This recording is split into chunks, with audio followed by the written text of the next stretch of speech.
وترى الناس سكارى وما هم بسكارى ولكن عذاب الله شديد ومن الناس من يجادل في الله بغير علم ويتبع كل شيطان مريد كتب عليه أنه من تولاه فأنه يضله ويهديه إلى عذاب السعير يا أيها الناس إن كنتم في ريب من البعث فإنا خلقناكم من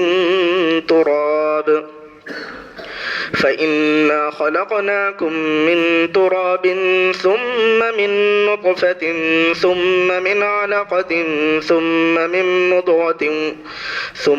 من مضغة مخلقة وغير مخلقة لنبين لكم ونقر في الأرحام ما نشاء إلى أجل مسمى ثم نخرجكم طفلا ثم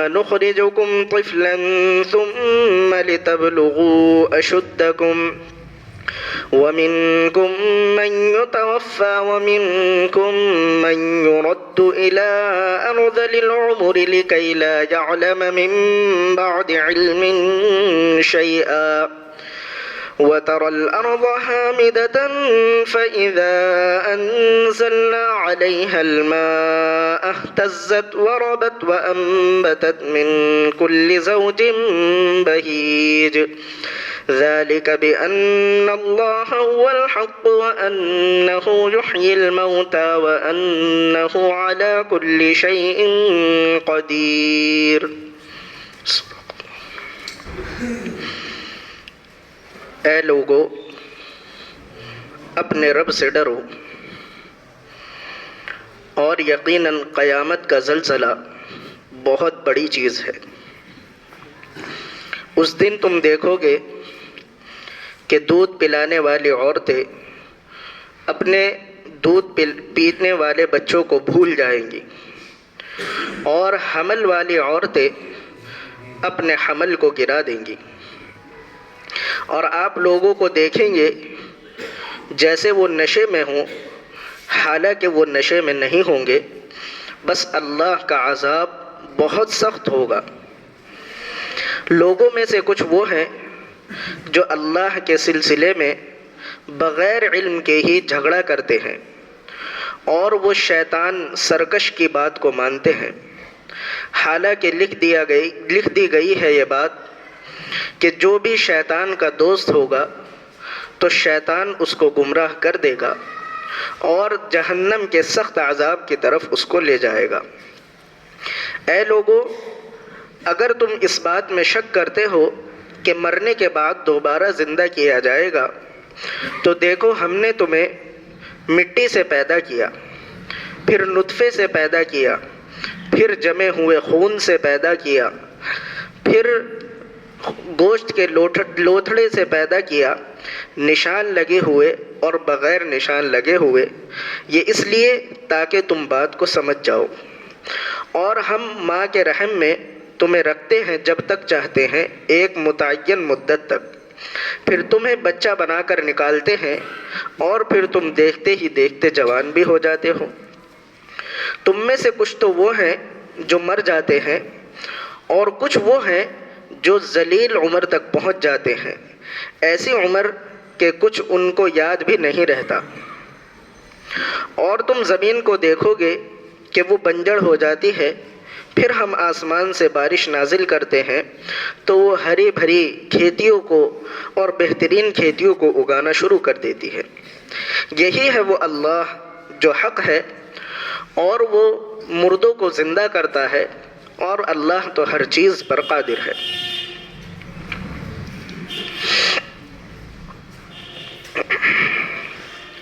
الحمدللہ، یہ آج ایک نئی سورت شروع کی گئی ہے۔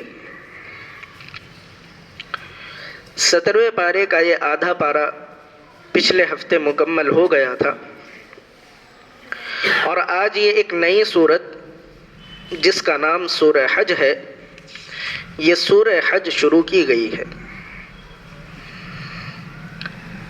اس صورت کے اندر 78 آیتیں ہیں اور 10 رکوع ہیں، اور یہ صورت حضور اکرم صلی اللہ علیہ وسلم کے مدینہ منورہ ہجرت کر جانے کے بعد نازل ہوئی۔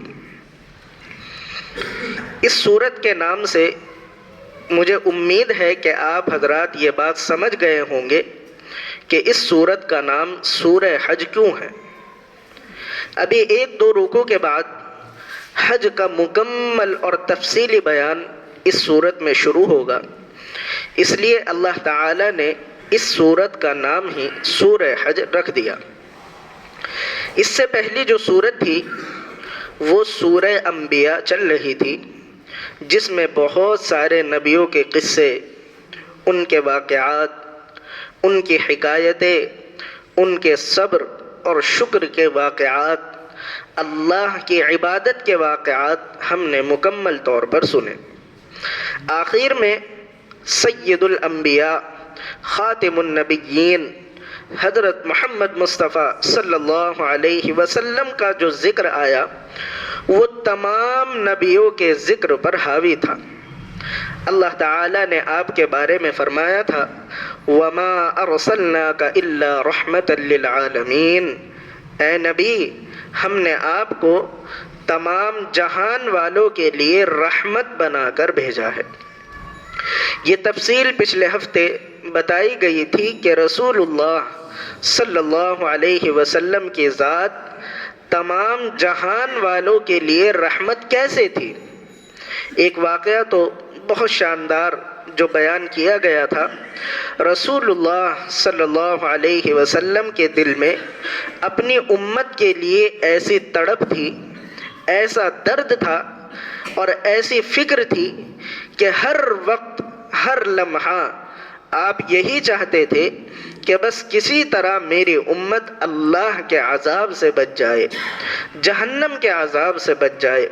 سیدنا جبرائیل علیہ السلام نے آ کر بتایا کہ اللہ کے رسول جہنم کے ایک درجے میں آپ کی امت کے لوگ ہوں گے، تو نبی کریم صلی اللہ علیہ وسلم نے 3 دن تک کھانا پینا چھوڑ دیا، اپنی امت کے لیے 3 دن تک لوگوں سے بات چیت کرنی چھوڑ دی، 3 دن تک اپنی بیویوں سے اپنے بچوں سے ملنا چھوڑ دیا، صرف اللہ کے دربار میں پڑے رہے اور اللہ سے دعا مانگتے رہے کہ اللہ میری امت کو معاف فرما دے، میری امت کو معاف فرما دے۔ سیدہ فاطمہ رضی اللہ تعالی عنہ جب تشریف لائی تو آپ نے دروازہ کھولا، آپ کو سیدہ فاطمہ سے یہ بات بتائی کہ حضرت جبرائیل میرے پاس آئے تھے اور انہوں نے مجھے بتایا تھا کہ جہنم کے ایک حصے میں میری امت کے لوگ ہوں گے، بس میں اس لیے رو رہا ہوں کہ اللہ سے دعا مانگوں، اللہ سے فریاد کروں کہ وہ میری امت کے لوگوں کو جہنم سے آزاد کر دیں۔ نبی کریم صلی اللہ علیہ وسلم کی ذات قدم قدم پر لوگوں کے لیے رحمت تھی۔ ہم نے بتایا تھا کہ انسان تو انسان، جانوروں کے لیے بھی، جناتوں کے لیے بھی، اور جتنی بھی مخلوقات اس دنیا میں ہو سکتی ہیں ان تمام کے لیے جناب رسول اللہ صلی اللہ علیہ وسلم کی ذات رحمت تھی۔ ایک اور واقعہ نبی کریم صلی اللہ علیہ وسلم کے بارے میں لکھا ہے کہ آپ جانتے ہیں حضور اکرم صلی اللہ علیہ وسلم جب تک مکہ مکرمہ میں تشریف فرما رہے زیادہ تر لوگ آپ پر ایمان نہیں لائے۔ ایک مرتبہ آپ کو یہ خیال آیا اور آپ نے سوچا کہ یہ مکہ کے جو امیر لوگ ہیں، مکہ کے بڑے بڑے لوگ ہیں، یہ تو مجھ پر ایمان نہیں لاتے، ایک دوسری بستی ہے جس کو طائف کہا جاتا ہے، میں وہاں جا کر کوشش کروں، لوگوں کو سمجھاؤں، لوگوں کو اللہ کی طرف بلاؤں، ہو سکتا ہے کہ وہ طائف کے لوگ میری بات کو سمجھ جائیں اور میری بات کو مان لیں۔ چنانچہ ایک صحابی کو آپ نے اپنے ساتھ لیا، غالباً حضرت زید بن حارثہ رضی اللہ تعالیٰ عنہ، ان کو ساتھ لے کر وہاں پہنچے، لوگوں سے بات چیت کی، آخر نتیجہ یہ نکلا کہ وہ لوگ آپ پر ایمان نہیں لائے، اور ایمان نہیں لائے یہاں تک بات ٹھیک تھی، لیکن اس سے بڑھ کر جناب رسول اللہ صلی اللہ علیہ وسلم کے ساتھ انہوں نے جو زیادتیاں کی اور آپ پر جو ظلم و ستم کیے وہ برداشت سے باہر تھے۔ انہوں نے کچھ ہجڑوں کو، کچھ لڑکوں کو آپ کے پیچھے لگایا، انہوں نے آپ کے اوپر پتھر برسائے۔ ایسا دردناک منظر تھا کہ حضرت زید یہ بیان کرتے ہیں کہ چاروں طرف سے اللہ کے رسول پر پتھر برس رہے تھے۔ میں کبھی ادھر کی طرف آتا، کبھی ادھر کی طرف آتا، کبھی آگے آتا، کبھی پیچھے آتا، ہر طرف سے میں روکنے کی کوشش کرتا، لیکن بہرحال میں تو ایک ہی طرف سے روک سکتا تھا۔ جیسے کیسے اپنی جان بچا کر وہاں سے نکلے۔ اللہ کے رسول صلی اللہ علیہ وسلم کا حال یہ تھا کہ آپ کی جوتیاں مبارک خون میں بالکل ڈوب چکی تھی، خون میں بھر چکی تھی، اتنا خون آپ کے جسم سے نکلا۔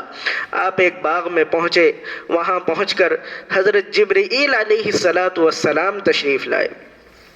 حضرت جبرائیل علیہ السلام تشریف لائے، فرمایا اللہ کے رسول ایک اشارہ کر دیں، آپ کو زبان سے بھی کہنے کی ضرورت نہیں، صرف اشارہ کر دیں، ابھی میں 2 پہاڑوں کو اٹھا کر ان لوگوں کو ایسے پیس دوں گا، مسل دوں گا۔ تو نبی کریم صلی اللہ علیہ وسلم واقعی میں وہ رحمت للعالمین تھے، فرمانے لگے کہ جبرائیل جلدی نہ کرو، جبرائیل جلدی نہ کرو، ذرا صبر کرو، یہ لوگ مجھے نہیں جانتے، ہاں ہو سکتا ہے ان کی آنے والی نسلیں مجھ پر ایمان لے آئے۔ یہ لوگ اتنا ظلم کر رہے ہیں، اتنا ستم کر رہے ہیں، آپ کو پتھر مار رہے ہیں، لیکن پھر بھی آپ ان کی نسلوں کی فکریں کر رہے ہیں، ان کی نسلوں کی فکریں کر رہے ہیں۔ اور بڑی عجیب بات آپ کو میں بتاتا ہوں، شاید پہلے آپ نے نہ سنی ہو، مجھے بھی ابھی 2-4 دن پہلے ہی یہ بات معلوم ہوئی ہے۔ رسول اللہ صلی اللہ علیہ وسلم وہاں طائف میں تھے، طائف میں جو قبیلہ آباد تھا اس قبیلے کا نام تھا قبیلہ ثقفی، ثقف نام تھا اس قبیلے کا۔ اور یہ جو ہندوستان ہے، اور ہندوستان، پنجاب اور سندھ کا جو علاقہ ہے، اس سندھ کے علاقے کو جس محمد بن قاسم نے فتح کیا، اور اس ہندوستان میں جس کی وجہ سے دین کا نام آیا، جو دین یہاں ہندوستان میں پہنچا محمد بن قاسم کی وجہ سے، وہ اسی ثقفی قبیلے کے تھے، وہ طائف کے لوگوں کی اولاد تھی جن کی وجہ سے یہاں ہندوستان میں ایمان پہنچا۔ نبی کریم صلی اللہ علیہ وسلم اگر اس وقت ان لوگوں کے لیے بد دعا کر دیتے اور وہ لوگ وہیں ختم ہو جاتے تو کیا معلوم ہم لوگوں کو یہاں کلمہ پڑھنا نصیب ہوتا یا نہ ہوتا۔ اللہ کے رسول صلی اللہ علیہ وسلم نے رحمت کا مظاہرہ کیا، ان لوگوں کو معاف کیا، تو آگے ان کی نسل میں محمد بن قاسم ثقفی پیدا ہوئے جو فاتح سندھ کہلاتے ہیں۔ یہاں ہندوستان کو انہوں نے فتح کیا۔ ہندوستان میں اس وقت کفر اور شرک بھرا پڑا تھا، کوئی اللہ کو، اس کے رسول کو جاننے والا نہیں تھا۔ محمد بن قاسم اس ثقفی قبیلے کے آئے اور انہوں نے یہاں پر ایمان کا بول بالا کیا، جن کی وجہ سے آج ہم لوگ مسلمان کہلاتے ہیں۔ یہ نبی کریم صلی اللہ علیہ وسلم کی رحمت للعالمین کا نتیجہ ہے۔ آج یہ جو سورت شروع کی گئی ہے یہ سورہ حج ہے، اور میں نے ابھی بتایا کہ آگے چل کر اس میں مکمل طور پر حج کا جو ذکر ہے، حج کیسے شروع ہوا اور کیا اس کی تاریخ رہی اور کب فرض ہوا، یہ کس طریقے سے حج کے ارکان ہیں، مکمل اس کا 1-2 رکوع کے بعد تفصیل شروع ہوگی۔ لیکن جو لگاتار پابندی کے ساتھ جو حضرات تفسیر میں شریک ہوتے ہیں وہ جانتے ہیں یہ بات کہ جب بھی کوئی سورت شروع ہوتی ہے اور جب بھی کوئی سورت ختم ہوتی ہے تو اللہ تعالی لوگوں کو سمجھانے کے لیے اور لوگوں کے ایمان اور عقیدے کو مضبوط کرنے کے لیے پہلے اپنا تعارف کراتے ہیں، اپنی بات بتاتے ہیں، ایک عقیدہ پیش کرتے ہیں، اس کے بعد واقعات شروع ہوتے ہیں، اس کے بعد اللہ تبارک و تعالی پچھلی قوموں کے، پچھلی لوگوں کے ذکر کو بیان کرتے ہیں۔ اس سے پہلی سورت جو سورہ انبیاء شروع ہوئی تھی وہ بھی ایسے ہی شروع ہوئی تھی۔ سب سے پہلی آیت میں اللہ تعالی نے فرمایا تھا اقترب للناس حسابهم وهم في غفلة معرضون، لوگوں کے حساب کا وقت بالکل آ گیا اور لوگ غفلت میں پڑے ہوئے ہیں۔ یہ جو سورہ حج شروع ہو رہی ہے یہ بھی اللہ نے اسی انداز سے شروع کی۔ اللہ نے فرمایا یا ایھا الناس اتقوا ربکم، اے لوگو اپنے رب سے ڈرو، ان زلزلۃ الساعۃ شیء عظیم، اور قیامت کا جو زلزلہ ہے وہ تو بہت ہی زیادہ ہولناک ہے۔ قیامت کا جو زلزلہ ہے وہ بہت زیادہ ہولناک ہے۔ یہ قیامت کا زلزلہ کیا ہے؟ حدیث میں نبی کریم صلی اللہ علیہ وسلم نے ارشاد فرمایا کہ اللہ تعالی نے اس دنیا کو پیدا کیا اور اس دنیا کو پیدا کر کے ایک سور پیدا کیا۔ سور کی تفصیل مکمل پہلے بھی آپ کے سامنے آ چکی ہے۔ وہ سور پیدا کیا اور سیدنا اسرافیل علیہ السلام کے ہاتھ میں وہ سور اللہ نے پکڑایا اور ان کی ذمہ داری لگائی کہ جب میں حکم دوں گا آپ کو یہ سور بجانا ہے۔ چنانچہ جب سے اللہ نے وہ سور بنایا تب سے اسرافیل علیہ السلام اس کو پکڑ کر کھڑے ہیں اور اللہ کے عرش کی طرف گردن اٹھا کر بس کھڑے ہیں، اس انتظار میں کہ کب مجھے حکم ہو اور کب میں اللہ کے حکم پر یہ سور پھونکوں۔ چنانچہ روایات میں لکھا ہے کہ سیدنا اسرافیل علیہ السلام کو جب پہلی مرتبہ اللہ تعالی سور پھونکنے کا حکم دیں گے، وہ سور پھونکیں گے تو یہ زلزلہ آئے گا جس کا یہاں پر ذکر کیا گیا ہے، ان زلزلۃ الساعۃ شیء عظیم۔ دوسری جگہ پر بھی اللہ تبارک و تعالی نے اس کا ذکر کیا، بڑی مشہور صورت ہے، اذا زلزلت الارض زلزالها واخرجت الارض اثقالها وقال الانسان ما لها۔ اللہ نے فرمایا اذا زلزلت الارض زلزالها، جب زمین میں بہت تیز زلزلہ آئے گا، وَأَخْرَجَتِ الْأَرْضُ أَثْقَالَهَا، اور زمین کا حال یہ ہوگا کہ اپنے اندر کے بوجھ نکال کر وہ باہر پھینک دے گی۔ وَقَالَ الْإِنسَانُ مَا لَهَا، یہ منظر دیکھ کر انسان کہے گا کہ اس زمین کو کیا ہو گیا ہے، اس زمین کو کیا ہو گیا۔ یومئذ تحدث اخبارها، وہ دن وہ ہوگا کہ جس دن زمین اپنی ہر خبر کو لوگوں کے سامنے بیان کرے گی۔ بعض مفسرین نے تو یہ لکھا ہے کہ اللہ تعالیٰ زمین کو بولنے کی طاقت دیں گے اور زمین بولے گی، اور جس آدمی نے جو گناہ زمین پر کیے ہیں وہ بیان کرے گی، تو لوگ بڑے حیران ہوں گے کہ یہ کیا ہو رہا ہے۔ آگے فرمایا اللہ تعالیٰ فَمَنْ يَعْمَلْ مِثْقَالَ ذَرَّةٍ خَيْرًا يَرَهُ وَمَنْ يَعْمَلْ مِثْقَالَ ذَرَّةٍ شَرًّا يَرَهُ۔ وہ قیامت کا دن ایسا دن ہوگا ایک ذرے کے برابر بھی جس نے کوئی بھلائی کی ہوگی اس بھلائی کو بھی دیکھ لے گا، اور جس نے ایک ذرے کے برابر کچھ برائی کی ہوگی اس برائی کو بھی دیکھ لے گا۔ ایک دوسری جگہ پر اللہ تبارک و تعالی نے فرمایا اذا رجت الارض رجا وبست الجبال بسا، جب قیامت کا زلزلہ شروع ہوگا تو زمین بہت تیز ہلنے لگے گی اور پہاڑ اڑ کر ریزہ ریزہ ہو جائیں گے اور پہاڑ بالکل ذرہ ذرہ ہو جائیں گے۔ وہ قیامت کا زلزلہ ایسا ہوگا، اللہ تبارک و تعالی نے آگے اس کی خود تفصیل بیان فرمائی۔ اس سے پہلے کہ یہ تفصیل شروع ہو، رسول اللہ صلی اللہ علیہ وسلم پر جس وقت یہ آیتیں نازل ہوئی، سورہ حج کی یہ جو پہلی آیتیں ہیں جو پڑھی گئی ہیں، جس وقت یہ آیتیں نازل ہوئی تو اس وقت نبی کریم صلی اللہ علیہ وسلم کہیں سفر میں تھے اور رات کا وقت تھا۔ لوگوں نے اپنے خیمے لگا رکھے تھے اور تمام صحابہ اپنے اپنے خیمے میں تھے، اپنے اپنے کام کر رہے تھے۔ اللہ کے رسول علیہ السلام بالکل اکیلے تھے، تنے تنہا تھے، جو کچھ وہ نظام ہو وہ سب اپنا کام کر رہے تھے۔ ایسے میں نبی کریم صلی اللہ علیہ وسلم پر یہ آیتیں نازل ہوئی۔ جب یہ آیتیں نازل ہوئی تو آپ نے صحابہ کو جو آپ کے قریب جن کا خیمہ تھا ان کو بلایا اور فرمایا کہ جتنے لوگ ہمارے ساتھ ہیں ان سب کو بلا کر یہاں میرے پاس لے کر آؤ۔ بس راتوں رات، اب یہ زمانہ تو لائٹنگ کا زمانہ ہے اور آج تو 12-1 بجے سے پہلے کوئی سوتا نہیں ہے۔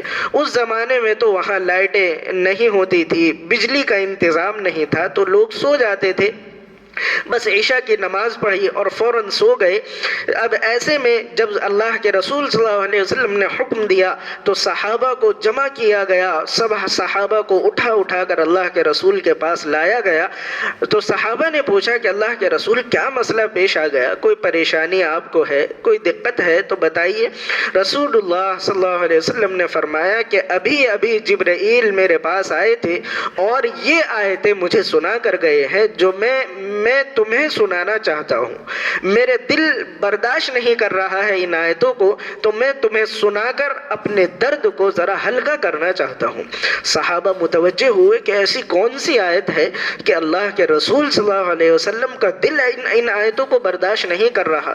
آپ نے پڑھنا شروع کیا، یا ایھا الناس اتقوا ربکم، اے لوگو اپنے رب سے ڈرو، ان زلزلۃ الساعۃ شیء عظیم، اور قیامت کا جو زلزلہ ہے وہ تو بہت خطرناک ہے۔ یوم ترونھا تذہل کل مرضعۃ عما ارضعت، اور وہ قیامت کا دن ایسا دن ہے کہ اس دن دودھ پلانے والے عورتیں اپنے دودھ پینے والے بچوں کو بھی بھول جائیں گی۔ وتضع كل ذات حمل حملها، اور حمل والی عورتیں جن کے پیٹ میں حمل ہوگا وہ اپنے بھاگ کر اور ڈر کی وجہ سے، خوف کی وجہ سے اپنے حمل کو بھی ضائع کر دیں گی۔ وترى الناس سکارى، اور تمام لوگوں کی حالت ایسی ہوگی کہ وہ ایسے ہوں گے جیسے مدہوش ہوں، بالکل نشے میں ہوں، ان کو اپنی کوئی خبر نہیں ہوگی۔ وما هم بسکارى، حالانکہ انہوں نے شراب نہیں پی ہوگی۔ یعنی آدمی جب شراب پیتا ہے تو شراب کی وجہ سے اس پر نشہ ہو جاتا ہے۔ اللہ نے فرمایا نشے میں ہوں گے لیکن شراب کے نشے میں نہیں ہوں گے، پھر کیسا نشہ ہوگا؟ ولیکن عذاب اللہ شدید، اللہ کے سخت عذاب کا نشہ ان لوگوں پر ہوگا۔ بس یہ دو آیتیں رسول اللہ صلی اللہ علیہ وسلم نے پڑھ کر سنائی۔ اب وہ تو صحابہ تھے، اور صحابہ اللہ کے رسول صلی اللہ علیہ وسلم کی بات کو بالکل ایسے سنتے تھے جیسے ان کو اپنی آنکھوں دیکھی بات پر یقین ہوتا تھا، اپنے کان سے سنی ہوئی بات پر یقین ہوتا تھا، اور رسول اللہ صلی اللہ علیہ وسلم کی بات پر بھی صحابہ کو 100% ایسا ہی یقین ہوتا تھا۔ اب جب رات کے وقت میں ایسے ماحول میں اللہ کے رسول نے یہ آیتیں سنائی، صحابہ کا حال یہ ہو گیا کہ چیخ چیخ کر رونے لگے، روتے روتے ان کی چیخیں نکل گئی، اور روایات میں لکھا ہے کہ پوری رات تمام صحابہ نے رو کر گزار دی۔ ایک صحابی بھی ایسے نہیں تھے کہ جو اس رات میں ان آیتوں کو سن کر سو گئے ہوں، بس پوری رات گزر گئی روتے روتے، وہ صحابہ روتے رہے، اللہ کے رسول صلی اللہ علیہ وسلم بھی روتے گئے، اور آخر صبح ہو گئی۔ صبح فجر کا وقت ہوا۔ فجر سے پہلے اس وقت کا یہ معمول تھا کہ لوگ اپنے جانوروں کو، اپنے گھوڑوں کو، اونٹوں کو چارہ ڈالتے تھے اور اپنے ناشتے وغیرہ کا انتظام کرتے تھے فجر سے پہلے ہی۔ اللہ کے رسول صلی اللہ علیہ وسلم خیمے سے نکل کر باہر آئے، آپ نے دیکھا کہ صحابہ جوں کے توں بیٹھے ہوئے ہیں، جیسے رات ان کو چھوڑ کر گئے تھے، بس جوں کے توں ایسے بیٹھے ہوئے ہیں۔ کوئی اپنے جانور کو گھاس نہیں ڈال رہا، اپنے گھوڑوں کو دانہ نہیں ڈال رہا، کوئی اپنے لیے ناشتے کا انتظام نہیں کر رہا، کوئی وضو کا اور نماز کا انتظام نہیں کر رہا، بس تمام صحابہ بیٹھے ہوئے ہیں۔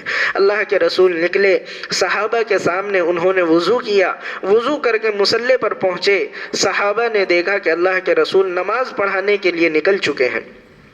بس وہ وہاں پر پہنچے اور تمام صحابہ نے وضو کیا اور نماز پڑھی۔ فجر کی نماز کے بعد دیکھا اللہ کے رسول اٹھ کر چلنے لگے تو صحابہ پھر ایسے ہی غمگین بیٹھے ہوئے ہیں، اٹھنے کا نام نہیں لے رہے، اپنے جانوروں کی اپنی ضرورتیں پوری نہیں کر رہے۔ تو رسول اللہ صلی اللہ علیہ وسلم نے فرمایا کہ تمہیں کیا ہوا؟ لوگوں تمہیں کیا ہوا؟ صحابہ نے فرمایا کہ اللہ کے رسول اللہ، ایسی آیتیں آپ نے ہمیں سنائی ہیں کہ وہ منظر ہمارے دماغ سے نکل ہی نہیں رہا ہے، وہ قیامت کا منظر تو ہمارے دماغ سے نہیں نکل رہا ہے۔ اللہ کے رسول صلی اللہ علیہ وسلم نے فرمایا کہ تمہیں کچھ اور اس دن کے بارے میں بتاؤں، کچھ اور باتیں بتاؤں؟ صحابہ کہنے لگے کہ اللہ کے رسول ذرا بتائیے۔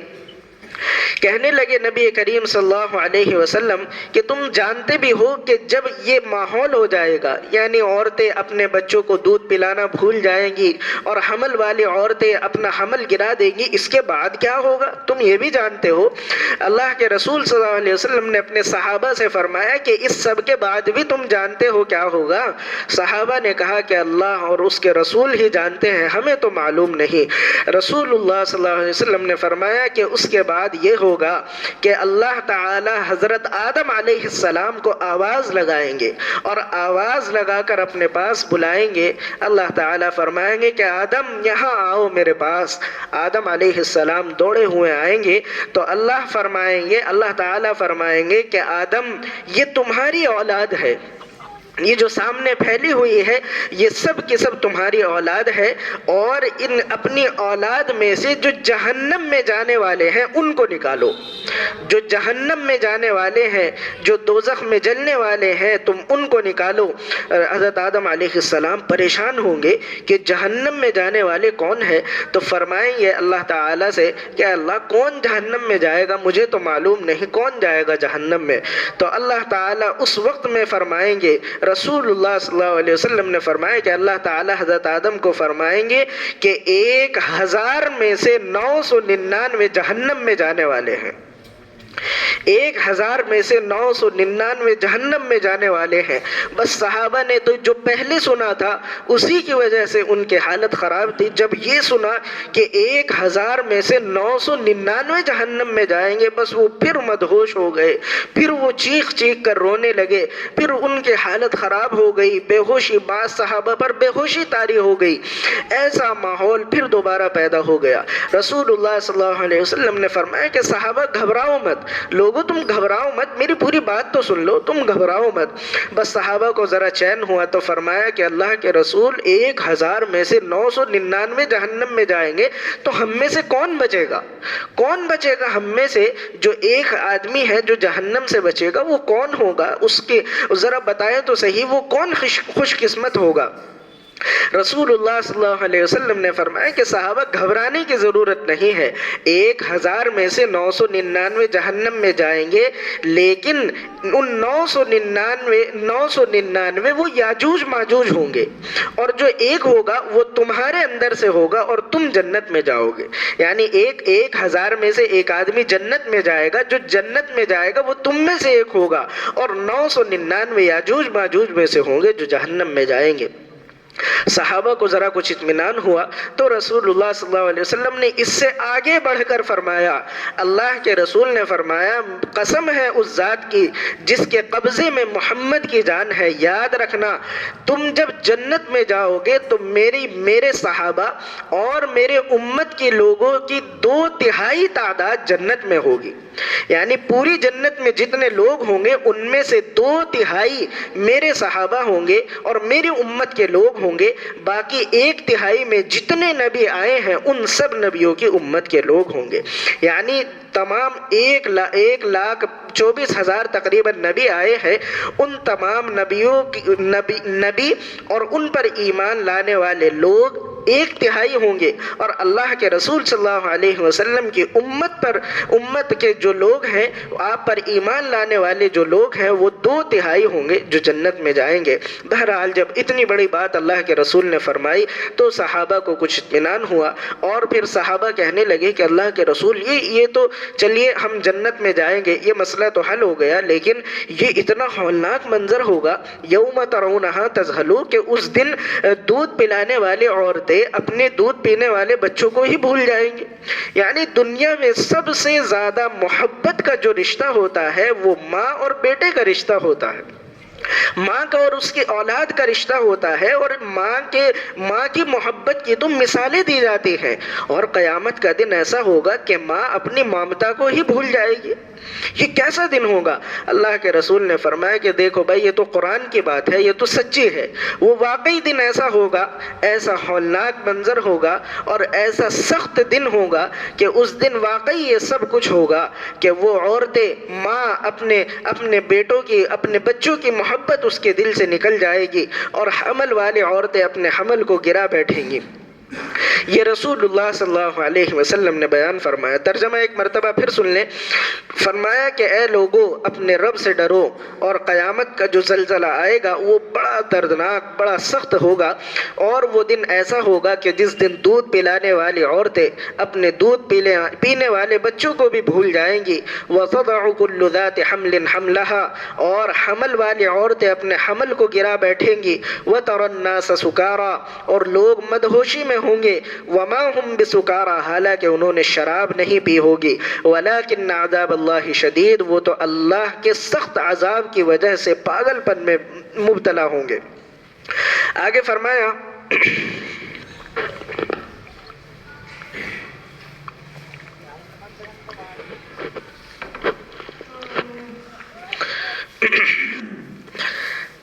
آگے اللہ تبارک و تعالی نے فرمایا وَمِنَ النَّاسِ مَن يُجَادِلُ فِي اللَّهِ بِغَيْرِ عِلْمٍ وَيَتَّبِعُ كُلَّ شَيْطَانٍ مَرِيدٍ۔ یہ لوگوں میں سے کچھ ایسے بھی ہیں جو بغیر علم کے، یعنی بالکل جاہل قسم کے لوگ ہیں، علم ان کے پاس نہیں ہے، بغیر علم کے اللہ کے سلسلے میں وہ جھگڑا کرتے ہیں۔ وَيَتَّبِعُ كُلَّ شَيْطَانٍ مَرِيدٍ، اور سرکش شیطان کی باتوں کو مانتے ہیں۔ كُتِبَ عَلَيْهِ أَنَّهُ مَن تَوَلَّىٰ، حالانکہ ہم یہ بات لکھ چکے ہیں، أَنَّهُ مَن تَوَلَّىٰ، جو شیطان کا دوست ہوگا، فَأَنَّهُ يُضِلُّهُ وَيَهْدِيهِ إِلَىٰ عَذَابِ السَّعِيرِ، تو جو شیطان کا دوست ہوتا ہے، شیطان تو اس کو گمراہ کر دیتا ہے اور اس کو جہنم کے عذاب کی طرف لے جاتا ہے۔ یہ جو پچھلی تفصیل تھی یہ بالکل الگ ہے۔ اب یہ جو آیتیں شروع ہوئی ہیں ان کا مضمون، ان کا پس منظر اور بیک گراؤنڈ بالکل الگ ہے۔ رسول اللہ صلی اللہ علیہ وسلم کے زمانے میں ایک آدمی تھا، نضر بن حارث، نضر ابن حارث اس کا نام تھا۔ وہ بہت بدتمیز، بد اخلاق قسم کا آدمی تھا اور جھگڑالو قسم کا آدمی تھا، بہت زیادہ بحث و مباحثہ کرنے والا آدمی تھا۔ یعنی جو بولنے والے لوگ ہوتے ہیں اور بحث کرنے والے لوگ ہوتے ہیں، وہ صحیح بات ہو یا نہ ہو بس ان کو تو بحث کرنی ہوتی ہے۔ یہ جو نضر ابن حارث تھا ایسا ہی تھا۔ رسول اللہ صلی اللہ علیہ وسلم نے جب یہ آیتیں سنائی، یہ زلزلے کی اور قیامت کے دن کی، تو کہنے لگا کہ یہ بھی عجیب باتیں ہیں، بھلا مر گیا آدمی، مر کر اس مٹی میں مل گیا، 5-4 سال کے بعد آپ اس مٹی کو کھود کر دیکھیں تو ہڈیوں کا بھی نام و نشان نہیں ملتا ہے۔ یعنی گوشت تو بہت دور کی بات ہے، ہڈیاں بھی اس کی نہیں ملتی، اور آپ مٹی اور جسم کی جو مٹی ہے اس کو الگ نہیں کر سکتے۔ جب مٹی میں انسان مل گیا، ہزاروں، لاکھوں، کروڑوں، اربوں، کھربوں لوگ آ چکے ہیں اور نہ جانے قیامت تک کتنے لوگ آگے آئیں گے۔ یہ عجیب بات محمد کرتے ہیں کہ مرنے کے بعد دوبارہ زندہ ہونا ہے۔ بھئی یہ بات تو ہماری سمجھ سے باہر ہے۔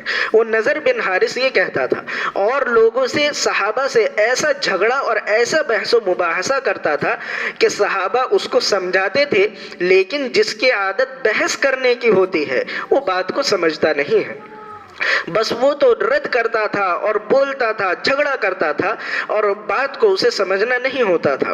تو وہ نضر بن حارث جو تھا اس کا کہنا یہ تھا کہ جب مر جائیں گے تو دوبارہ کوئی زندہ نہیں ہوگا۔ یہ بات اگر دیکھی جائے تو آج بھی جو کمزور ایمان والے لوگ ہیں ان میں بھی یہ بات پائی جاتی ہے، یعنی جو کافر ہیں، جو مشرک ہیں، غیر لوگ ہیں، وہ یہ بات کریں سو کریں، لیکن مسلمانوں میں بھی جو کمزور ایمان کے لوگ ہیں ان میں بھی یہ بات پائی جاتی ہے۔ وہ بھی یہی سمجھتے ہیں کہ آدمی مر گیا، ختم ہو گیا تو اب وہ دوبارہ اللہ کے سامنے نہیں جائے گا اور دوبارہ زندہ نہیں ہوگا۔ اللہ تبارک و تعالی نے ان کے ایسے لوگوں کے بارے میں فرمایا، پہلے تو یہ جو نضر بن حارث تھا، یہ جو جھگڑا کرتا تھا، اس کے بارے میں فرمایا کہ لوگوں میں سے کچھ ایسے بھی ہیں جو اللہ کے بارے میں جھگڑا کرتے ہیں، اللہ کی قدرت کے بارے میں جھگڑا کرتے ہیں، یعنی انہیں شک ہے اس بارے میں کہ اللہ تعالیٰ دوبارہ زندہ نہیں کر سکتا۔ وَيَتَّبِعُ كُلَّ شَيْطَانٍ مَرِيدٍ، ایسے لوگ تو شیطان کی باتوں کو مانتے ہیں، اور ہم نے یہ فیصلہ کر رکھا ہے أَنَّهُ مَن تَوَلَّىٰ، جو شیطان کی بات کو مانتا ہے، شیطان کا دوست بنتا ہے، فَأَنَّهُ يُضِلُّهُ، تو شیطان کا کام تو یہ ہے کہ وہ تو لوگوں کو گمراہی کرتا ہے، شیطان تو لوگوں کو گمراہی کرتا ہے، وَيَهْدِي إِلَىٰ عَذَابِ السَّعِيرِ، اور شیطان تو لوگوں کو جہنم کی طرف ہی لے کر جاتا ہے۔ یہ آیت اللہ تبارک و تعالیٰ نے نازل فرمائی، اس کی بات کا جواب دیا۔ اللہ تعالیٰ نے فرمایا کہ تم اس بات پر تو تعجب کرتے ہو کہ دوبارہ کیسے زندہ ہوں گے۔ انسان اپنے عقل سے اگر سوچتا ہے تو وہ اس بات پر تعجب کرتا ہے کہ دوبارہ کیسے زندہ ہوں گے۔ اللہ نے فرمایا تم اس بات پر کیوں تعجب نہیں کرتے کہ تم پہلی مرتبہ کیسے پیدا ہوئے۔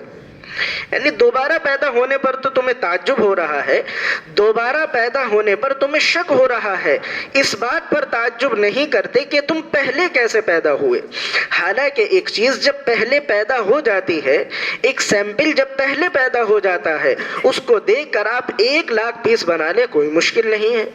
ایک آدمی نے ایک چیز بنائی، وہ اس کے لیے دوبارہ اس چیز کو بنانا بہت آسان ہوتا ہے، اور ایک چیز کو دیکھ کر اس کے جیسی ہزاروں لاکھوں چیزیں آپ بنا سکتے ہیں، کوئی مشکل نہیں۔ اللہ نے فرمایا کہ عجیب لوگ ہیں کہ ان کو دوسری مرتبہ پیدا ہونے میں تعجب ہو رہا ہے، کیسے پیدا ہوں گے؟ اس بات میں کوئی تعجب نہیں ہوتا کہ یہ لوگ پہلی مرتبہ کیسے پیدا ہوئے۔ اللہ نے خود بیان فرمایا کہ تم پہلی مرتبہ کیسے پیدا ہوئے، ذرا دیکھو۔ اللہ نے فرمایا یا ایھا الناس ان کنتم فی ریب من البعث، لوگو اگر تمہیں مرنے کے بعد دوبارہ زندہ ہونے میں شک ہے تو غور کرو، انا خلقناکم من تراب، ہم نے تمہیں مٹی سے پیدا کیا ہے۔ انا خلقناکم من تراب، ہم نے تمہیں پہلی مرتبہ جو پیدا کیا وہ مٹی سے ہی پیدا کیا ہے۔ یہاں ایک بات ذہن میں آتی ہے کہ انسان تو مٹی سے پیدا نہیں ہوتا۔ سیدنا آدم علیہ السلام جو پہلی مرتبہ پہلے انسان تھے وہ مٹی سے پیدا ہوئے، لیکن اور انسان مٹی سے پیدا نہیں ہوتے، اور انسان تو منی کے قطرے سے، نطفے سے پیدا ہوتے ہیں۔ تو اس کا جواب بھی مفسرین نے لکھا ہے کہ اگر آپ ذرا غور کریں کہ وہ منی کا قطرہ اور وہ نطفہ کس چیز سے بنتا ہے، تو نتیجہ اور رزلٹ یہی نکلے گا کہ وہ نطفہ مٹی سے بنتا ہے۔ وہ نطفہ جو ہے جو جس سے انسان پیدا ہوتا ہے وہ مٹی سے ہی بنتا ہے۔ کیسے؟ اس کی تفصیل پہلے بھی بتائی جا چکی ہے، اب بھی بتائی جا رہی ہے، اور انشاءاللہ آئندہ بھی بتائی جائے گی تاکہ ایمان مضبوط رہے۔ دیکھیے کیا ہوتا ہے، انسان جو چیز کھاتا ہے، جو پھل کھاتا ہے، جو فروٹس کھاتا ہے، جو سبزی ترکاری کھاتا ہے، روٹی وغیرہ جو کچھ بھی انسان کھاتا ہے وہ اصل میں کیا ہے؟ وہ اصل میں مٹی ہی ہے۔ آپ دیکھیں جتنے بھی پھل فروٹ ہیں، سیب ہو، انار ہو، انگور ہو، وہ کہاں سے پیدا ہوتے ہیں؟ ظاہر ہے کہ وہ زمین سے پیدا ہوتے ہیں، اور زمین سے ان کی کھیتیاں اگتی ہیں، زمین میں دانہ ڈالا جاتا ہے، اور زمین کو ہل چلایا جاتا ہے، اس کو جوتا جاتا ہے، زمین میں پانی ڈالا جاتا ہے، پھر اس سے درخت نکلنا شروع ہوتا ہے، اور اسی درخت سے جتنے بھی پھل ہیں، جتنے بھی فروٹ ہیں، جتنے بھی کھانے پینے کی چیزیں ہیں، وہ سب کے سب زمین سے پیدا ہوتی ہیں، مٹی سے پیدا ہوتی ہیں۔ تو ان مٹی سے پیدا ہونے والی چیزیں جو مٹی ہیں، آپ دیکھیں جتنی بھی چیزیں ہیں بظاہر ان کے ڈیزائن نظر آتے ہیں، سیب بڑا خوبصورت دیکھنے میں نظر آتا ہے، روٹی بالکل گول نظر آتی ہے، اور سبزیاں جن کے اندر بڑا ذائقہ ہوتا ہے وہ نظر آتے ہیں۔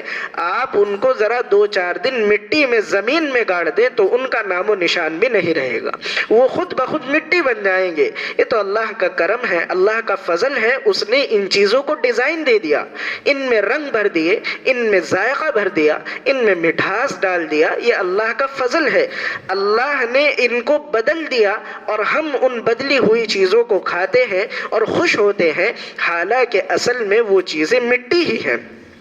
تو ان مٹی سے بنی ہوئی چیزوں کو، اور ان مٹی کو جب ہم کھاتے ہیں اسی سے ہی تو نطفہ پیدا ہوتا ہے۔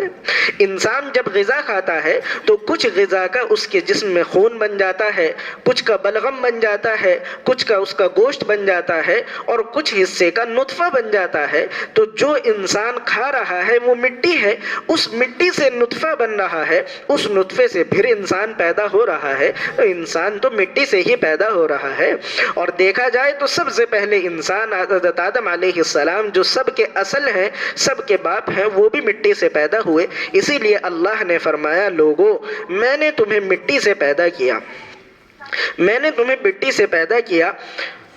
اللہ نے فرمایا واللہ انبتکم من الارض نباتا، اللہ نے فرمایا ثم من نطفہ، پھر میں نے تمہیں نطفے سے پیدا کیا۔ نطفے سے کیسے پیدا کیا؟ دوسری جگہ پر اللہ نے فرمایا واللہ انبتکم من الارض نباتا، لوگوں میں نے تمہیں ایسے اگایا جیسے زمین سے کھیتیاں اگتی ہیں، ایسے میں نے تمہیں اگایا ہے۔ تو مفسرین نے لکھا ہے کہ ایک بیج زمین میں ڈالا جاتا ہے اور اس بیج سے پھر زمین سے درخت نکلتا ہے، بالکل اسی طریقے سے جب باپ کا نطفہ ماں کے رحم میں جاتا ہے اور وہ ایک بیج ماں کی زمین، رحم کی زمین میں جاتا ہے، تو جیسے زمین سے درخت اگتا ہے ایسے ہی ماں کے پیٹ میں بچہ بھی اگتا ہے۔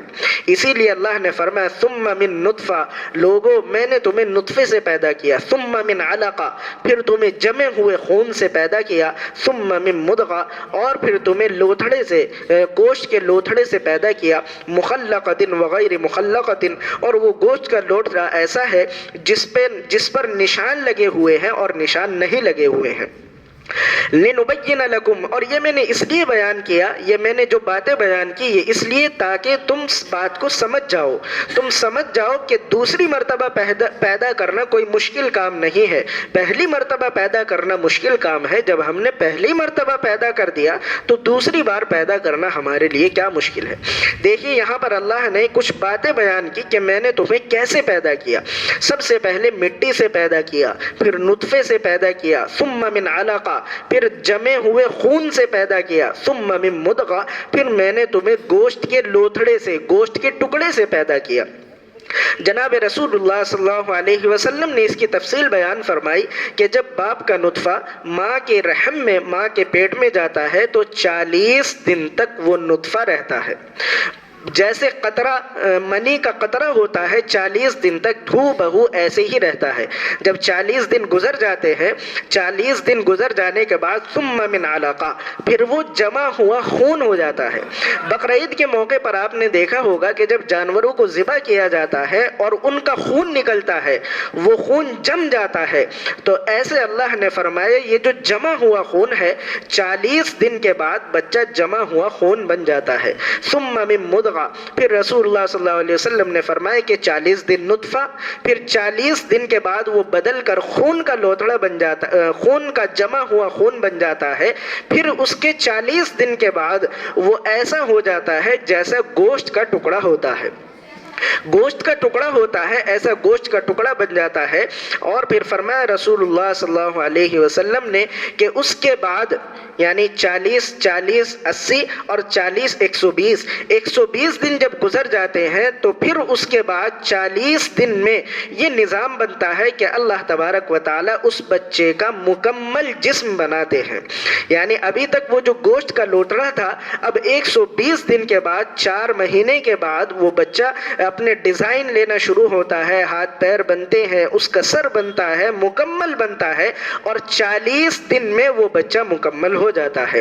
پھر جب اس طریقے سے 160 دن گزر جاتے ہیں تو ایک فرشتے کو اللہ تعالیٰ بھیجتے ہیں، وہ فرشتہ آتا ہے اور اس فرشتے کو اللہ تعالیٰ یہ حکم دیتے ہیں کہ اب جا کر اس میں روح ڈالو۔ فرشتہ آتا ہے، روح ڈالنے ہی والا ہوتا ہے، اللہ سے پوچھتا ہے اللہ مخلقۃ وغیر مخلق، یہ جو بچہ ہے یہ مخلقہ ہے یا غیر مخلقہ ہے، یعنی یہ بچہ نشان لگایا ہوا ہے یا نشان لگایا ہوا نہیں ہے۔ اللہ تعالیٰ فرماتے ہیں یہ مخلقہ ہے تو پھر وہ اس طریقے کا نظام بناتا ہے، اور اگر فرماتے ہیں غیر مخلقہ ہے تو پھر اس طریقے کا نظام بنتا ہے۔ اب یہ مخلقہ اور غیر مخلقہ کیا ہے یہ سمجھنے کی ضرورت ہے۔ مخلقہ کہتے ہیں پلان بنایا ہوا، نشان لگایا ہوا۔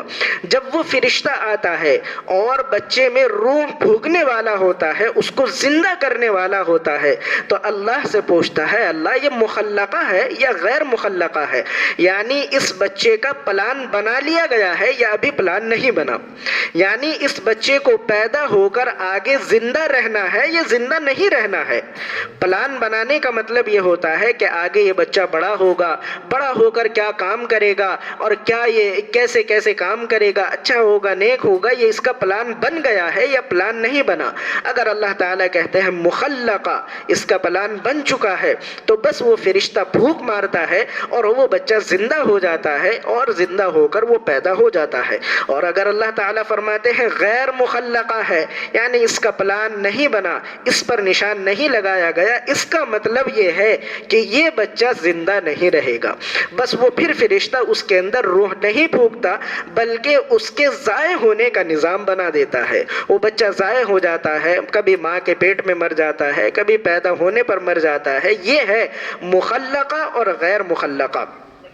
اللہ تبارک و تعالیٰ نے فرمایا کہ یہ جو وہ فرشتہ آتا ہے، رسول اللہ صلی اللہ علیہ وسلم نے فرمایا کہ پھر وہ فرشتہ آتا ہے اور اس میں روح پھونکتا ہے. اور اگر اللہ تبارک و تعالیٰ فرما دیتے ہیں کہ یہ مخلقہ ہے، یعنی پیدا ہو کر اس کو زندہ رہنا ہے، تو وہ فرشتہ اس کے اندر روح پھونکتا ہے اور 4 باتیں اس کے ماتھے پر لکھ دیتا ہے.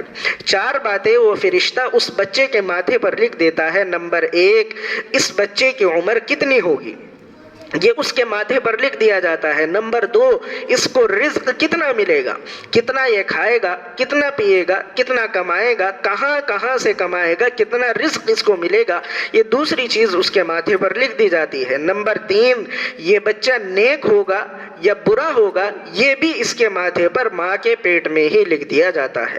اللہ تبارک و تعالیٰ تو خوب جانتے ہیں، پہلے سے جانتے ہیں، اللہ کے پاس ہر چیز کا علم ہے. تو اللہ تعالیٰ اس فرشتے کو بتاتے ہیں اور وہ فرشتہ اس کے ماتھے پر لکھ دیتا ہے. اگر وہ نیک ہوتا ہے، اچھا ہوتا ہے، اللہ کا اطاعت گزار، فرما برداری والی زندگی گزارنے والا ہوگا آگے چل کر، ابھی سے اس کے اوپر نیک لکھ دیا جاتا ہے. اور اگر وہ برا ہوگا، ظالم ہوگا، گناہ گاری والی زندگی گزارنے والا ہوگا، تو پھر بدبخت اس کے ماتھے پر لکھ دیا جاتا ہے. اور نمبر 4، اس کے ماتھے پر یہ بھی لکھا جاتا ہے کہ اس کی موت کہاں آئے گی اور کب آئے گی. یعنی ابھی تو یہ پیدا ہو رہا ہے، لیکن یہ کب مرے گا، کیسے مرے گا، یہ بھی اس کے ماں کے پیٹ میں ہی بچے کے ماتھے پر لکھ دیا جاتا ہے. اللہ تبارک و تعالیٰ نے فرمایا، اے لوگو، اگر تمہیں شک ہے اس بارے میں کہ دوبارہ کیسے زندہ کیا جائے گا، ذرا دیکھو، انا خلقناکم من تراب، میں نے تمہیں مٹی سے پیدا کیا، ثم من نطفہ، پھر میں نے تمہیں نطفے سے پیدا کیا، ثم من علقہ، پھر میں نے تمہیں خون، جمے ہوئے خون سے پیدا کیا، ثم من مضغہ، پھر میں نے تمہیں گوشت کے لوتھڑے سے پیدا کیا، مخلقۃ وغیر مخلقۃ لنبین لکم، اور یہ سب اس لیے بیان کیا تاکہ تمہیں سمجھ آ جائے. تم سمجھ لو کہ جب پہلی مرتبہ پیدا ہو سکتے ہیں، دوسری مرتبہ بھی پیدا ہوں گے جب اللہ نے فرما دیا کہ پیدا ہونا ہے. وَنُقِرُّ فِي الْأَرْحَامِ مَا نَشَاءُ إِلَىٰ أَجَلٍ مُّسَمًّى، اللہ نے فرمایا میں تمہیں ماں کے پیٹ میں باقی رکھتا ہوں، مَا نَشَاءُ إِلَىٰ أَجَلٍ مُّسَمًّى، جب تک میں چاہتا ہوں ایک متعین مدت تک. بچہ اکثر و بیشتر تو ماں کے پیٹ میں 9 مہینے رہتا ہے، اکثر و بیشتر تو ایسا ہی ہوتا ہے، لیکن کبھی کبھی زیادہ ہو جاتے ہیں، کبھی کبھی کم ہو جاتے ہیں. اس لیے علماء نے تفسیر کی کتابوں میں اور مسئلے کی کتابوں میں، فقہ کی کتابوں میں یہ بات لکھی ہے کہ ایک بچہ ماں کے پیٹ میں 6 مہینے سے لے کر 2 سال تک رہ سکتا ہے. 6 مہینے سے پہلے اگر بچہ پیدا ہو جائے تو وہ زندہ نہیں رہتا، 6 مہینے کے بعد پیدا ہو تو وہ بچہ زندہ رہ سکتا ہے، اور 6 مہینے سے لے کر 2 سال تک بچہ ماں کے پیٹ میں رہ سکتا ہے. چنانچہ بہت سے لوگوں کے بارے میں لکھا ہے کہ وہ 2 سال تک اپنی ماں کے پیٹ میں رہے. غالباً ابھی نام اس وقت یاد نہیں آ رہا، لیکن مجھے یاد پڑ رہا ہے امام محمد رحمۃ اللہ علیہ، ان کے بارے میں غالباً یہ بات لکھی ہے کہ وہ 2 سال تک اپنی ماں کے پیٹ میں رہے تھے. جب پیدا ہوئے تو ان کے دانت نکل چکے تھے. بہرحال یہ بتایا گیا ہے کہ 6 مہینے سے لے کر 2 سال تک بچہ پیدا ہو سکتا ہے اور ماں کے پیٹ میں رہ سکتا ہے. ثم نخرجکم طفلا، اللہ نے فرمایا پھر میں نے تمہیں بچہ بنا کر پیدا کیا. ثم لتبلغوا اشدکم، اور پھر تم سخت جاندار اور جوان بن جاتے ہو. ومنکم من یتوفی، اور تم میں سے کچھ وہ ہیں جو بچپن میں مر جاتے ہیں، کچھ وہ ہیں جو جوانی میں مر جاتے ہیں. ومنکم من یرد الی ارذل العمر، اور کچھ وہ ہیں جو ذلیل عمر کو پہنچتے ہیں، ذلیل عمر کو پہنچتے ہیں. اور وہ ذلیل عمر کیسی؟ لِكَيْ لَا يَعْلَمَ مِن بَعْدِ عِلْمٍ شَيْئًا، وہ ذلیل عمر ایسی ہے کہ لوگ اس میں بھول جاتے ہیں حالانکہ انہیں معلوم ہوتا ہے. دیکھیں عمر بھی ذلیل ہوتی ہے. اللہ تبارک و تعالیٰ نے فرمایا کہ کچھ لوگ وہ ہیں جو ذلیل عمر کو پہنچ جاتے ہیں. تو وہ ذلیل عمر کون سی ہے؟ ذلیل عمر وہ ہے کہ جب انسان کی عمر اتنی زیادہ ہو جائے کہ اس کا دماغی توازن ٹھیک نہ رہے، اس کا دماغ ٹھیک نہ رہے، ابھی ایک بات بتائی گئی پھر وہ بڑے میاں کہیں کہ بھئی تم نے مجھے بتایا نہیں، وہ بھول جائے، ابھی اپنی زبان سے کچھ کہا کہہ کر پھر بھول گئے، یہ ذلیل عمر ہوتی ہے جس میں انسان کا دماغ اس کے قبضے میں نہیں رہتا، انسان کا جسم قابو میں نہیں رہتا، اور انسان کے ہڈیوں سے اس کی جان ختم ہو چکی ہوتی ہے، وہ ذلیل عمر کہلاتی ہے۔ اللہ نے فرمایا وہ جو ذلیل عمر ہے، کچھ ایسے لوگ ہیں جو وہاں تک بھی پہنچ جاتے ہیں۔ یہ جو ذلیل عمر ہے، کبھی کبھی ایسا ہوتا ہے کہ آدمی اس عمر تک پہنچتا ہے اور اس عمر تک پہنچنے کے بعد اس کو بڑی پریشانیاں ہوتی ہیں، کبھی کبھی آدمی دوسروں کا محتاج ہو جاتا ہے، کبھی کبھی آدمی اپنے بستر پر لیٹ جاتا ہے، اپنی ضرورتیں پوری کرنے کے لائق بھی نہیں رہتا۔ اللہ نے اس ذلیل عمر کے بارے میں، رذیل عمر کے بارے میں فرمایا، اور اللہ نے اس کا لحاظ بھی بہت کیا ہے، بہت لحاظ کیا ہے۔ حدیث پاک میں آپ کو سناتا ہوں، نبی کریم صلی اللہ علیہ وسلم نے انسان کی زندگی کے الگ الگ دور بیان کیے۔ نبی کریم صلی اللہ علیہ وسلم نے فرمایا کہ بچہ جب تک بالغ نہیں ہوتا، جب تک بچہ چھوٹا رہتا ہے، تو وہ جو عمل کرتا ہے، جو نیک کام کرتا ہے، ان نیک اعمال کا ثواب اس کے ماں باپ کو دیا جاتا ہے، جب تک بچہ بالغ نہیں ہوتا۔ اب ظاہر ہے کہ بچہ چھوٹا ہوتا ہے، اس کو اتنے عقل تمیز نہیں ہوتی، ماں باپ اس کو بتاتے ہیں کہ بھئی تمہیں قرآن پڑھنا چاہیے، نماز پڑھنی چاہیے، بیٹے تمہیں یہ نیک کام کرنے چاہیے۔ ماں باپ کے کہنے پر وہ نیک کام کرتا ہے تو اللہ تبارک و تعالی اس نیک اعمال کا ثواب ماں باپ کو دیتے ہیں۔ پھر جب بچہ بالغ ہو جاتا ہے، 10 12 15 سال کی عمر میں جب بچہ بالغ ہو جاتا ہے، بلوغت کی نشانی اس سے ظاہر ہو جاتی ہے، تو اب اس بچے کا حساب شروع ہوتا ہے، اب اس کا نام اعمال شروع ہوتا ہے، اور 40 سال تک اس کا حساب بڑا سخت رہتا ہے۔ بالغ ہونے سے لے کر 40 سال تک، 40 سال کی عمر تک انسان کا حساب بڑا سخت رہتا ہے۔ رسول اللہ صلی اللہ علیہ وسلم نے فرمایا اس میں کوئی رعایت نہیں ہوتی۔ نماز وقت پر پڑھنی ہے، نماز اگر قضا کر کے پڑھی تو آپ کی سزا ہے، نماز اگر آپ نے چھوڑی تو سزا ہے، کوئی رعایت نہیں بالغ ہونے کے بعد سے لے کر 40 سال تک۔ جب 40 سال کا آدمی ہو جاتا ہے اور اب وہ بڑھاپے کی طرف ڈھلنا شروع ہو گیا ہے، تو پھر اللہ تعالیٰ اس کے لیے ایک فیصلہ کرتے ہیں۔ فیصلہ یہ کرتے ہیں کہ یہ آدمی جو 40 سال کا ہو گیا، 40 سے پار ہو گیا، اب اس آدمی کو جنون کی، کوڑ کی اور برس کی بیماری نہیں ہوگی۔ جنون یعنی پاگل پن کی بیماری نہیں ہوگی، کوڑ کی بیماری نہیں ہوگی، اور برس وہ جو سفید نشان سے چہرے پر ہو جاتے ہیں، لال دھبے سے ہو جاتے ہیں، وہ بیماری نہیں ہوگی۔ یہ 3 بیماریاں حدیث میں ذکر کی گئی ہیں، لیکن علماء نے فرمایا ہے کہ 40 سال تک، 40 سال کے بعد جو بڑی بیماریاں ہوتی ہیں، لا علاج بیماریاں ہوتی ہیں، وہ بہت کم ہوتی ہیں۔ اللہ تبارک و تعالی 40 سال کے بعد لا علاج بیماریاں انسان کو نہیں دیتا۔ یہ بات الگ ہے کہ بیماری پہلے سے ہو گئی، 40 سال کے بعد بڑھ تو جائے گی، اگر بیماری پہلے نہیں تھی 40 سال کے بعد نئی بیماری پیدا نہیں ہوگی۔ یہ اللہ تبارک و تعالیٰ کا نظام ہے۔ ہاں کبھی کبھی ایسا ہو جاتا ہے کہ 40 سال کے بعد آدمی کو بیماری ہو جاتی ہے، اکا دکا ایسے واقعات ہیں جو گنتی میں نہیں آتے۔ اصل قانون تو یہی ہے کہ 40 سال کے بعد اللہ تبارک و تعالیٰ لا علاج بیماری کسی کو نہیں دیتے۔ 40 سال کے بعد 50 سال کا جب آدمی ہو جاتا ہے تو 50 سال کے بعد، پھر 50 سال ہونے کے بعد اللہ تعالیٰ اس کے حساب میں آسانی کر دیتے ہیں، انسان کا حساب آسان ہو جاتا ہے، اور اللہ تبارک و تعالیٰ اس کے حساب کو درگزر کر دیتے ہیں۔ اس کو مثال سے آپ سمجھ جائیں گے کہ ایک آدمی ہو، اس کی ڈیوٹی آفس میں ہو، 8 گھنٹے کی اس کی ڈیوٹی ہو، جب 8 گھنٹے کا جو ٹائم ہوتا ہے، 8 گھنٹے کا جو ٹائم ہوتا ہے، اس میں اگر وہ کمی کوتاہی کرے گا تو جو مینیجر ہوتا ہے وہ سختی سے پیش آتا ہے۔ جو اس کی ڈیوٹی ہے اس میں اگر وہ کمی کوتاہی کرے گا، فون پر بات کرے گا، ادھر ادھر جائے گا، تو مینیجر اس کو ڈانٹے گا کہ یہ تمہاری ڈیوٹی ہے، تم کام کیوں نہیں کر رہے۔ اور 8 گھنٹے کے بعد کبھی کبھی ایسا ہو جاتا ہے کہ اوور ٹائم کرانا پڑ جاتا ہے۔ اب 8 گھنٹے کے بعد اگر مینیجر کہے کہ بھائی 2 گھنٹے اور کام کر لو، تو وہ آدمی اگر ادھر ادھر سستی کرے تو پھر وہ اسے ڈانٹے گا نہیں، چونکہ اسے پتا ہے اپنی ڈیوٹی اس نے پوری کر لی، اب یہ اوور ٹائم کر رہا ہے۔ اسی طریقے سے جب آدمی 50 سال کا ہو جاتا ہے تو اللہ تبارک و تعالیٰ بھی فرماتے ہیں چلو اس نے اپنی ڈیوٹی مکمل کر لی، اب تو اس کا اوور ٹائم ہے۔ 50 سال کے بعد اس کا حساب ہلکا اور آہستہ اللہ تبارک و تعالیٰ حساب کو آسان کر دیتے ہیں۔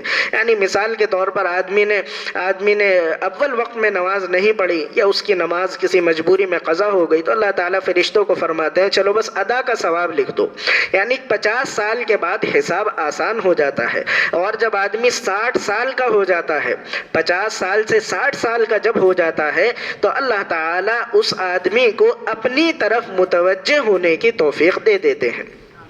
جب آدمی 60 سال کا ہوتا ہے، ظاہر ہے کہ یہ عمر ایسی ہے کہ نبی کریم صلی اللہ علیہ وسلم کی امت کی عمر 60 سال ہے۔ آپ کی عمر خود 63 سال ہوئی ہے، 63 سال رسول اللہ صلی اللہ علیہ وسلم کی عمر ہوئی، تو اس امت کی عمر زیادہ تر 60 سال ہے۔ 60 سال سے اوپر کم ہی آدمی پہنچتے ہیں۔ تو اللہ تعالیٰ جب 60 سال کا آدمی ہو جاتا ہے تو اس کو اپنی طرف متوجہ ہونے کی، اپنی عبادت کرنے کی، اپنی طرف رغبت کی توفیق عطا فرما دیتے ہیں۔ یہی وجہ ہے کہ آپ دیکھیں گے مسجدوں میں بوڑھے آدمی، بڑی عمر کے آدمی زیادہ ملیں گے، کیونکہ اللہ تعالیٰ ان کے دلوں کو اپنی طرف متوجہ کر لیتا ہے۔ دنیا کی چیزوں سے اور دنیا کی رغبت سے ان کے دل خالی ہو جاتے ہیں اور ان کے دل اللہ کی طرف متوجہ ہو جاتے ہیں۔ یہاں ایک بات اور سمجھنے کی ہے کہ اگر 60 سال کے بعد بھی بندہ اللہ کی طرف متوجہ نہ ہو تو پھر اس کو اپنے انجام کے بارے میں بھی غور کر لینا چاہیے، چونکہ اب آخری وقت ہے، آخری ٹائم ہے، ایسے میں بھی بندہ اللہ کی طرف متوجہ نہیں ہو رہا تو اب اس کا انجام کیا ہوگا یہ اس کو خود سمجھ لینا چاہیے۔ اور علماء نے لکھا ہے کہ اگر 60 سال کے بعد بھی بندہ اللہ کی طرف متوجہ نہ ہو تو پھر اس آدمی کا خاتمہ خراب ہوتا ہے، پھر اس کا ٹھکانہ جہنم ہوتا ہے۔ بہرحال جب آدمی 60 سال کا ہو جاتا ہے تو اللہ تعالیٰ اس کو اپنی طرف متوجہ کرتے ہیں۔ پھر جب 70 سال کا آدمی ہو جاتا ہے، اس کی عمر 70 سال ہو جاتی ہے، تو اللہ تعالیٰ آسمان کے فرشتوں سے کہتے ہیں کہ اب یہ بندہ 70 سال کا ہو گیا ہے، میں اس سے محبت کرتا ہوں، تم بھی اس سے محبت کرو۔ بس فرشتے اس سے محبت کرنے لگتے ہیں، پھر زمین والے فرشتے اس سے محبت کرنے لگتے ہیں، پھر تمام لوگ اس سے محبت کرنے لگتے ہیں۔ یہی وجہ ہے کہ آپ نے دیکھا ہوگا کہ جو اللہ والے ہیں بوڑھے ہو جاتے ہیں تو لوگ ان سے مصافحہ ملانے کو اپنی سعادت سمجھتے ہیں، ان کو دیکھنے کو اپنی خوش قسمتی سمجھتے ہیں۔ یہ ہے کہ اللہ تعالیٰ 70 سال کے بعد اپنی محبت لوگوں پر ڈال دیتے ہیں۔ اور پھر اگر کوئی آدمی اتفاق سے 80 سال کا ہو جائے اور اس کی عمر 80 سال کو پہنچ جائے تو اللہ کا یہ قانون ہے کہ اللہ تعالیٰ پھر ایسے آدمی کی نیکیاں تو لکھواتا ہے اور اس کے گناہ کو لکھوانا چھوڑ دیتا ہے۔ اللہ تعالیٰ فرشتوں سے کہتے ہیں کہ اب اگر یہ کوئی نیک کام کرے گا اس کا ثواب تو لکھنا ہے، اور اگر کوئی گناہ اس سے ہو جائے تو وہ گناہ کا عذاب اور گناہ اب اس کے نامہ اعمال میں نہیں لکھنا ہے۔ 80 سال کا جب آدمی ہو جاتا ہے تو بس یہ سمجھیے کہ نیک اعمال اس کے لکھے جاتے ہیں اور اس کے گناہ یہ اللہ تبارک و تعالیٰ بس ان کو نظر انداز کرتے ہیں اور چھوڑ دیتے ہیں۔ اور اگر آدمی اتفاق سے 90 سال کا ہو جائے، اس کی عمر 90 سال کو پہنچ جائے، تو فرمایا رسول اللہ صلی اللہ علیہ وسلم نے کہ جب آدمی 90 سال کا ہو جائے تو اللہ تعالیٰ اس کے پچھلے تمام گناہوں کو معاف فرما دیتے ہیں اور اس کو ایسا مرتبہ دیتے ہیں کہ اللہ تعالیٰ فرماتے ہیں کہ اس بندے کو جا کر یہ کہہ دو کہ اب جو یہ دعا کرے گا اس کی ہر دعا قبول کی جائے گی۔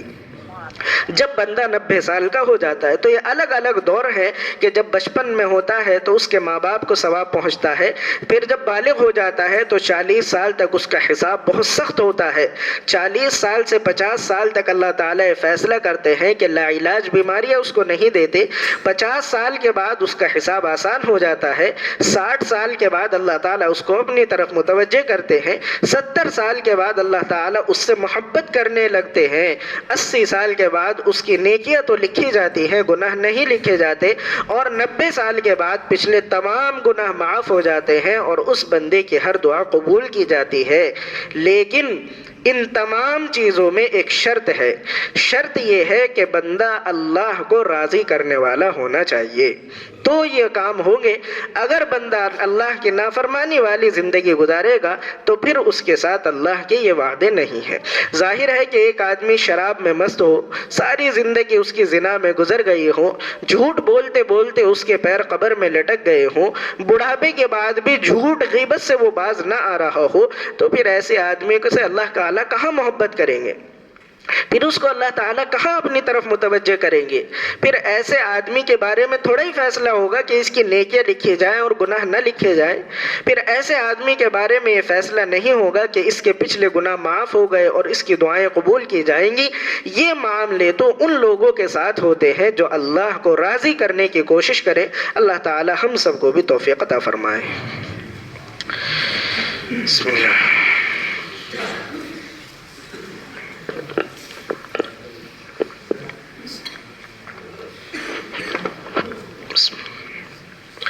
الحمد لله رب العالمين والعاقبة للمتقين ربنا آتنا في الدنيا حسنة وفي الآخرة حسنة وقنا عذاب النار۔ اے کریم آقا، اپنے فضل سے ہمارے تمام صغیرہ کبیرہ گناہوں کو معاف فرما، تمام خطاؤں کو اپنے فضل سے معاف فرما۔ کریم آقا، ہم بڑے گناہ گار ہیں، اے اللہ جوانی کے جوش میں، اے اللہ غفلتوں میں مبتلا ہو کر بڑے بڑے گناہ کر بیٹھتے ہیں، بڑی بڑی آپ کی نافرمانیاں کر بیٹھتے ہیں۔ کریم آقا، آپ کی ذات تو گناہوں کو معاف کرنے والی ہے، آپ تو گناہوں کو معاف کر کے خوش ہوتے ہیں۔ اے اللہ اپنے فضل سے ہمارے گناہوں کو بھی معاف فرما۔ جیسے آپ نے اس دنیا میں ہمارے گناہوں کی پردہ پوشی فرمائی ہے، آخرت میں بھی اسی طرح ہمارے گناہوں کی پردہ پوشی فرما۔ اے کریم آقا، اگر ہمارے گناہ لوگوں کے سامنے کھل گئے ہم تو رسوا ہو جائیں گے، ذلیل ہو جائیں گے۔ اے کریم آقا، اس ذلت اور رسوائی سے ہماری حفاظت فرما۔ اے اللہ، آپ نے اپنے فضل سے قرآن کریم کی تفسیر میں آنا بیٹھنا آسان فرمایا ہے۔ اے کریم آقا، اس آنے بیٹھنے کو قبول فرما۔ اے اللہ، یہ جو ہم نے باتیں سنی ہے ان باتوں پر یقین کامل عطا فرما۔ جس شوق کے ساتھ ہم ان باتوں کو سنتے ہیں، شوق کے ساتھ عمل کرنے کی بھی توفیق عطا فرما۔ کریم آقا، ہم نے سنا ہے کہ قیامت کا زلزلہ بڑا سخت ہوگا۔ اے اللہ، اس زلزلے سے ہم سب کی حفاظت فرما، اس ماحول سے ہم سب کی حفاظت فرما، ان حالات سے، ان ہولناکیوں سے ہم سب کی حفاظت فرما۔ اے کریم آقا، ہمیں اپنے نیک بندوں میں شامل فرما، اپنے عبادت گزار بندوں میں شامل فرما، اپنے محبت کرنے والے بندوں میں شامل فرما، اپنے مقرب بندوں میں شامل فرما، اپنی ناراضگی والے اعمال سے ہم سب کی حفاظت فرما، برے اعمال سے ہم سب کی حفاظت فرما۔ اے کریم آقا، بہت سے لوگ جو اس پروگرام کے لیے دعائیں کرتے ہیں، محنتیں کرتے ہیں، کوششیں کرتے ہیں، اے کریم آقا نظام بناتے ہیں، ان سب کو اس کا بہترین بدلہ عطا فرما۔ کتنے لوگ جان مال سے اپنے کسی بھی طریقے سے اس پروگرام کی ترقی کے لیے کام کرتے ہیں، ان سب کو اس کا بہترین بدلہ عطا فرما۔ ان کی زندگیوں میں، ان کے گھروں میں، ان کی اولادوں میں، ان کی نسلوں میں قرآن کریم کی برکتیں داخل و شامل فرما۔ کریم آقا، ہماری محبت لوگوں کے دلوں میں پیدا فرما، نفرتوں سے، عداوتوں سے، دشمنیوں سے ہم سب کی حفاظت فرما، اختلاف سے، انتشار سے حفاظت فرما۔ کریم آقا، یہ مختصر سی دعائیں جو مانگی ہیں ان دعاؤں کو اپنے فضل سے قبول فرما۔ صلی اللہ تعالی علی خیر خلقہ محمد و آلہ و اصحابہ اجمعین برحمتک یا ارحم الراحمین۔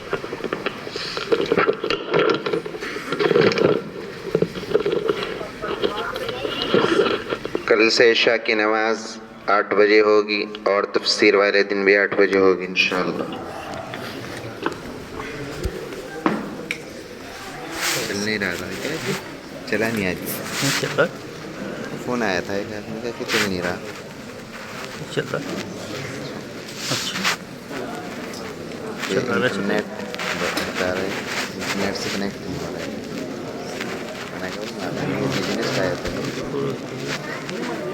تو چل تو رہا ہے۔